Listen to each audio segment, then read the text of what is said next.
Hey everybody, it's Ron from Pick Dawgz, and this is Ron's Bank Shot Breakdown. We're going to go over 5 college basketball games for Thursday, January 9th, 2025. Now, if you like what you see, make sure to give this video a big thumbs up and subscribe to our channel. Don't forget to put your college basketball picks in the comments section below. And if you're looking for my best bets, the games I love the most in college hoops and other sports, you can find those at the Premium Picks tab at pickdawgz.com. There's also a link in the description. Alrighty, here we go. Here are the games for Thursday in college hoops. First up, we have Purdue and Rutgers. This one, 6 p.m. Eastern on Fox Sports 1.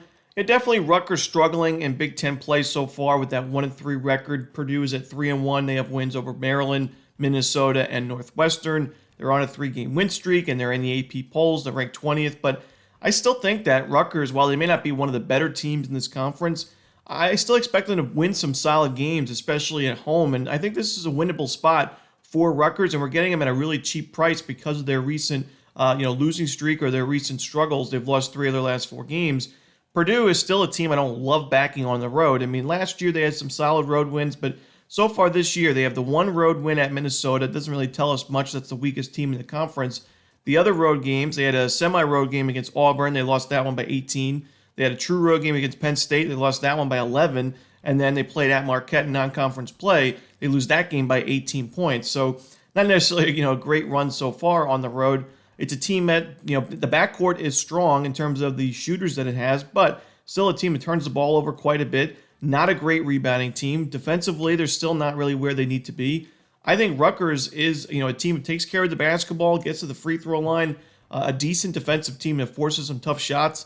I like Rutgers in this game. I think Rutgers wins this one outright. I'll take the points with the Scarlet Knights. Next up, it's Vermont and UMassL. This one is going to be 6 p.m. Eastern on ESPN+. Yeah, I mentioned a couple of games back when Vermont played Miami, Ohio, that it was a decent buy low spot for a team that last year won the America East Conference with ease. They went 15-1 in conference play and swept, of course, the America East Conference tournament to make it as a 13 seed in the NCAA tournament. And they returned about 70% of last year's team to this year's team, and they're one of the more experienced teams in all of Division I in terms of D1 experience. So that's why it's so puzzling to see them struggling this year with that 8-8 record. And they've had some bad losses. The loss to Fairfield, Iona, Merrimack, Colgate, not games that we're used to seeing Vermont drop. But the good thing is Vermont is 1-0 in conference play, and all that matters for a team in this conference is how well you do in conference action. And Vermont, they got back to their great defensive ways in their first conference win over New Hampshire. Now, granted, New Hampshire is one of the weakest teams in all of college basketball, and they're ranked 361st in KenPom, so it doesn't tell us too much, but I think it's a step in the right direction for sure. And while the Vermont offense has been dreadful, they're at least still a top 50 free throw shooting team. I think their shooting numbers from the floor also improve as the season goes along.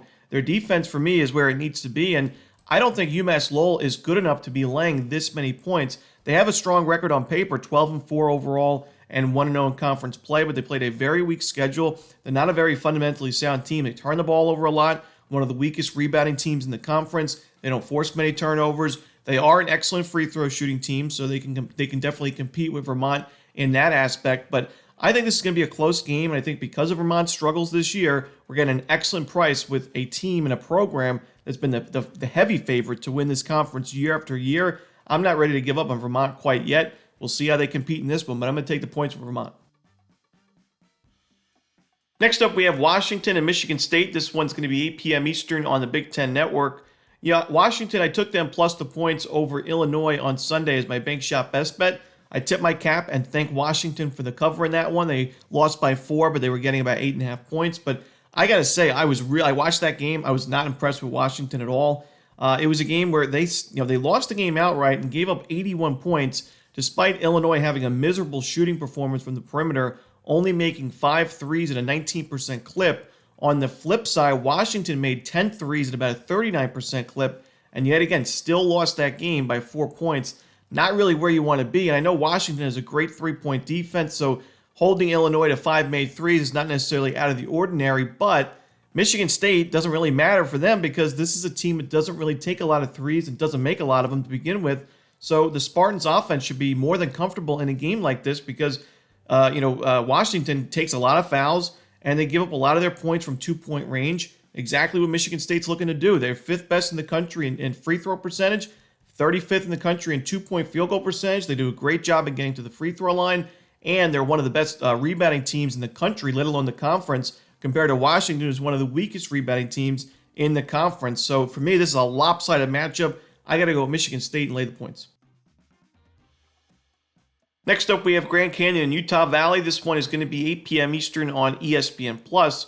And this game's kind of similar with the Vermont matchup because, Grand Canyon, while they have a much better record than Vermont does right now, they've still been kind of similarly underwhelming because against the spread, they've not been great. They've been mediocre. They've lost winnable games. And it's a surprise because last year they were so dominant in the regular season, in the conference tournament, and even won a NCAA tournament game. And they returned so much production from last year's team, about 60% of that team, including some star players like Ty and Grant Foster. So to see them lose outright to UC Davis and lose outright to Louisiana Tech was a big surprise. I mean, I looked at that schedule preseason.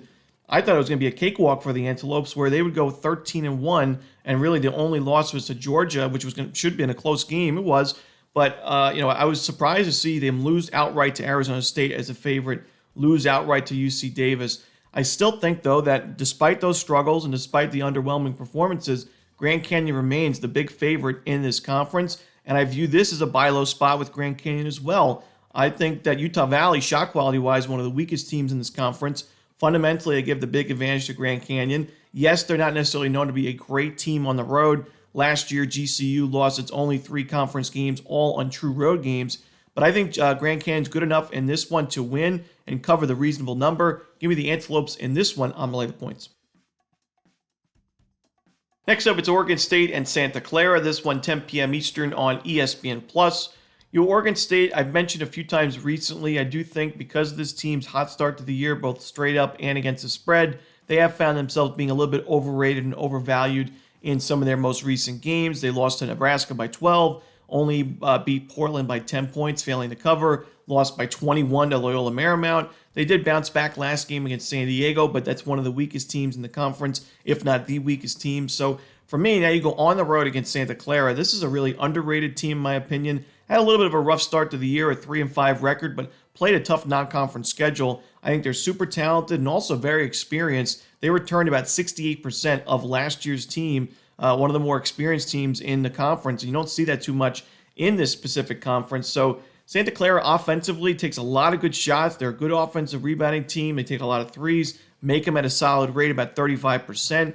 And defensively, I think they're also a little bit underrated. I think they forced some tough shots, and I don't think Oregon State has as easy of a day offensively as they're used to seeing. Santa Clara's three-point defense, not too shabby. That's important against Oregon State because they take a lot of threes. They make a lot of threes. So I'm going to go with Santa Clara, and this one, I'm going to lay the points with the Broncos. And that's it. Those are the games for Thursday in college basketball. Hope you enjoyed this video. If you did, don't forget to hit that like button and subscribe and put those college basketball picks in the comment section below. Again, if you're looking for my best bets, you can find those at Pick Dawgz Premium. As always, this is Romanelli. Good luck.